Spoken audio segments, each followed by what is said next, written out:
আসসালামু আলাইকুম প্রিয় দর্শক, অন্যমঞ্চের আলাপচারিতায় আপনাদের সকলকে আমন্ত্রণ জানাচ্ছি। মবের নাটক সাজিয়ে জুলাই আন্দোলনে অংশগ্রহণকারীদের ফৌজদারি সব অপরাধের দায়মুক্তি নিশ্চিত করে সই হলো জুলাই সনদ। দিনটিকে ঐতিহাসিক দাবি করে দেশের সবাইকে অনলাইন বা টিভি পর্দায় অনুষ্ঠান দেখার আমন্ত্রণ জানিয়েছেন অধ্যাপক মোহাম্মদ ইউনূস। তবে সেই অনুষ্ঠান স্থলের অর্ধেকের বেশি চেয়ার ছিল ফাঁকা। এর আগে সকাল থেকে চলা মবের নাটকই বেশি আগ্রহ ছিল সবার। সোশ্যাল মিডিয়া ছড়িয়ে পড়া বিশৃঙ্খলা আর মারামারির দৃশ্য উপভোগ করেছে সারা দেশ, এমনকি সারা বিশ্ব। যারা ছিলেন সরকারি নিয়োগকর্তা সেই ছাত্র প্রতিনিধিদের কাউকে দেখা যায়নি সনদ সইয়ের অনুষ্ঠানে। এমনকি জুলাইয়ে আহতদেরও পিটিএ সংসদ ভবন এলাকা ছাড়া করে আয়োজিত হয় সনদ সই অনুষ্ঠান। কিংস পার্টি নেতারা আপাতত করছেন অভিমানের নাটক, তবে তাদের জন্য দরজা বন্ধ করা হয়নি। নিয়োগকর্তারা অবশ্য জুলাই সনদের স্বাক্ষরকারীদের দেখছেন প্রতারক হিসেবে। প্রশ্ন হলো, জুলাই সনদ কি ন্যায়ের বাংলাদেশ প্রতিষ্ঠার পথে এগিয়ে যাওয়ার সোপান, নাকি হত্যা, লুটপাট, সহিংসতার মতো ভয়াবহ ফৌজদারি অপরাধের দায় মুক্তি দেওয়ার আরেকটি কালো অধ্যায়? বিএনপির মতো যেসব দল এতে সই করলো, তারা কি আরেকটি ইনডেমনিটি দেওয়ার দায় টেনে নিল নিজেদের কাঁধে? চলুন যাওয়া যাক বিশ্লেষণে। দর্শক, এই জন্য রবীন্দ্রনাথের কোনো ছোট গল্প, যাকে বলা যায় শেষ হইয়াও হইল না শেষ। ভাবা হচ্ছিল ৮ মাস ধরে চলা নাটকের অবসান হবে। অধ্যাপক ইউনূসের কথা মতো বিশ্ববাসী অবাক হয়ে তাকিয়ে থাকবে, কিন্তু দেখা গেল চরম বিশৃঙ্খলা এবং সমন্বয়হীনতার মধ্যে আয়োজিত রাষ্ট্রীয় অনুষ্ঠানে ১৭ অক্টোবর সন্ধ্যায় জুলাই সনদে সই করে সরকার অনুমোদিত রাজনৈতিক দলের নেতারা। তবে জাতীয় ঐকমত্য কমিশনের বৈঠকে অংশ নেওয়া ৫টি দল ছিল অনুপস্থিত। এর মধ্যে সবচেয়ে উল্লেখযোগ্য কিংস পার্টি হিসেবে পরিচিত এনসিপি। আইনি ভিত্তির নিশ্চয়তা ছাড়া তারা জুলাই সনদে স্বাক্ষর না করার সিদ্ধান্ত একদিন আগে জানিয়ে দিয়েছিল। জাতীয় নির্বাচনের আগে গণভোটের দাবি বাস্তবায়ন করতে এমন কৌশল বলে অনেকের ধারণা। সেক্ষেত্রে এই মাসের মধ্যে বিষয়টি নিশ্চিত করে হয়তো শেষ করা হবে সনদে সই করার পালা। এখানে আসলে শেষ হইয়াও হইল না শেষ। এরপর আবারও চলবে ঐকমত্য কমিশনের বৈঠক। তবে সরকারি নিয়োগকর্তা হিসেবে পরিচিত ছাত্রদের দল এনসিপি এই সনদে স্বাক্ষরকারীদের বলছে জাতীয় বেঈমান। দলটির আহ্বায়ক নাহিদ ইসলাম রাজধানীর ইস্কাচনে এনসিপির শ্রমিক সংগঠন জাতীয় শ্রমিক শক্তির আত্মপ্রকাশ অনুষ্ঠানে বলেছেন, কিছু রাজনৈতিক দল জাতীয় ঐকমত্যের নামে জনগণের সঙ্গে প্রতারণা করে একটি কাগজে সই করেছে। দর্শক, অধ্যাপক ইউনূস নিজেই বলেছেন ছাত্ররা তার নিয়োগকর্তা। সেই ছাত্রদের নেতা নাহিদ ইসলাম ও তার দল বলছে, জুলাই সনদ সই যারা করেছে তারা জাতির সাথে প্রতারণা করেছে। সংসদ ভবনের সামনে আয়োজিত অনুষ্ঠানে সিপিবি, বাসদ, মার্ক্সবাদী বাসদ ও বাংলাদেশ জাসদের নেতারাও যাননি। তবে তারা যেসব দাবিতে বয়কট করেছেন সেগুলো পূরণ হওয়ার কোনো সম্ভাবনা নেই বাস্তব প্রেক্ষাপটে। ফলে এই 4টি বাম দলের জুলাই সনদ পরিক্রমার আনুষ্ঠানিক অবসান ঘটার বিষয়টি নিশ্চিত। দর্শক, গত ফেব্রুয়ারি থেকে জুলাই পর্যন্ত সময় 2 পর্বের আলোচনায় 84টি সংস্কার প্রস্তাব চূড়ান্ত হয়। এগুলো নিয়ে তৈরি হয় জুলাই জাতীয় সনদ।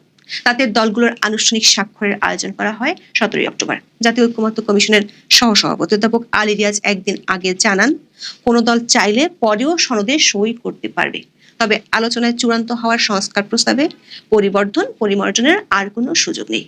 তবে তার এই কথা টেকেনি 24 ঘন্টাও।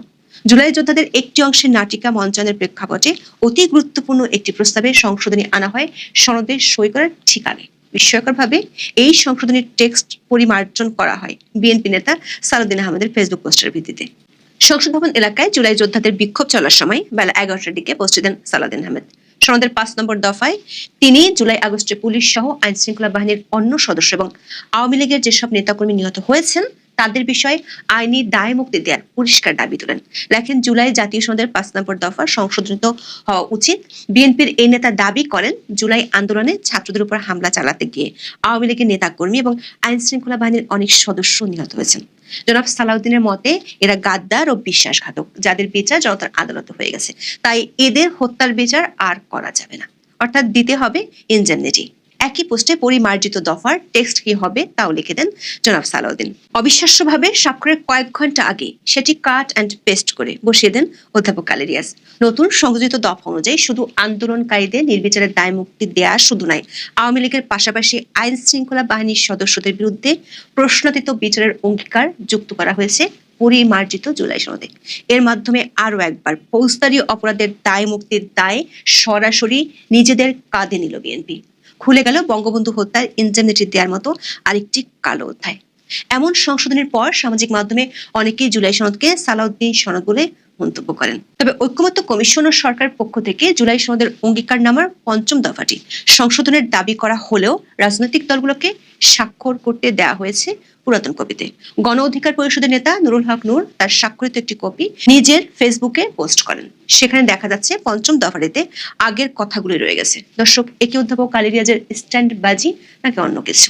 এর আগে সকাল থেকে জাতীয় সংসদের সামনে বিক্ষোভ করেন জুলাই যোদ্ধা পরিচয়দানকারীরা।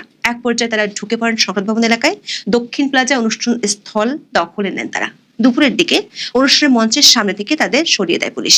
এ সময় লাঠিপেটার ঘটনাও ঘটে। পুলিশের সঙ্গে সংঘর্ষ, পাল্টাপাল্টি ধাওয়ার সময় ভাঙচুর করা হয় কয়েকটি যানবাহন। ইট পাটকেল নিক্ষেপ, বিস্ফোরণের ঘটনাও ঘটে। মানিকমা এভিনিউর কয়েকটি জায়গায় আগুন জ্বলতে দেখা যায়। পুলিশের হামলায় কয়েকজন জুলাই যোদ্ধা আহত হন বলে অভিযোগ ওঠে। বেলা ৩টা পর্যন্ত নাটকের এই মঞ্চায়ন দেখা যায়। এরপর আসে চরম বিশৃঙ্খল রাষ্ট্রীয় আয়োজনের দ্বিতীয় পর্ব। বেশ কিছুদিন ধরে ঢাকঢোল পিটিয়ে আয়োজিত সনদের স্বাক্ষর অনুষ্ঠান বৃষ্টির কারণে আধ ঘন্টার বেশি পিছিয়ে যায়।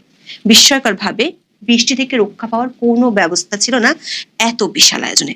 অতিথিদের অনেকে খোলা আকাশের নিচে চেয়ারে বসে ভিজেছেন, কেউ মেলে ধরেন ছাতা, কেউ কেউ সংসদ ভবনের ভেতরে আশ্রয় নেন।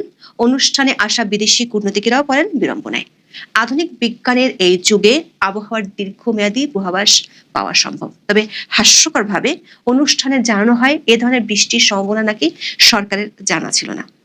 অন্যদিকে বাকৌটি প্রধান উপদেষ্টা আশ্বিনের শেষ দিনের বৃষ্টিকে দাবি করেন রহমতের বৃষ্টি। অনুষ্ঠানের আয়োজকদের অদূরদর্শিতাকে ঢাকা দিতে তিনি জুলাইয়ের প্রতি প্রকৃতির সমর্থনের ব্যাখ্যা হাজির করেন। দর্শক, সরকারের বর্ণনা করা ঐতিহাসিক মুহূর্তের সাক্ষী হতে দর্শকের খরা ছিল চোখে পড়ার মতো। এ ধরনের রাষ্ট্রীয় অনুষ্ঠানে আমন্ত্রণ পাওয়া অতিথির সংখ্যার ভিত্তিতে চেয়ার থাকার কথা, তবে ভিডিওতে দেখা যায় অর্ধেকের বেশি আসন শূন্য। অর্থাৎ আমন্ত্রণ পেয়েও সংসদ ভবনের মাঠে যেতে আগ্রহ দেখাননি অনেকে। ফলে বেশ বিপদে পড়তে হয়েছে বিজিবির ক্যামেরা পার্সনদের। লং শটের পরিবর্তে বেশিরভাগ সময় ক্যামেরা ঘুরেছে সামনের দিকের অতিথিদের মুখ লক্ষ্য করে। অনুষ্ঠানের সংক্ষিপ্ত সূচি অনুসরণ করতে গিয়েও বেঁধেছে গোলমাল।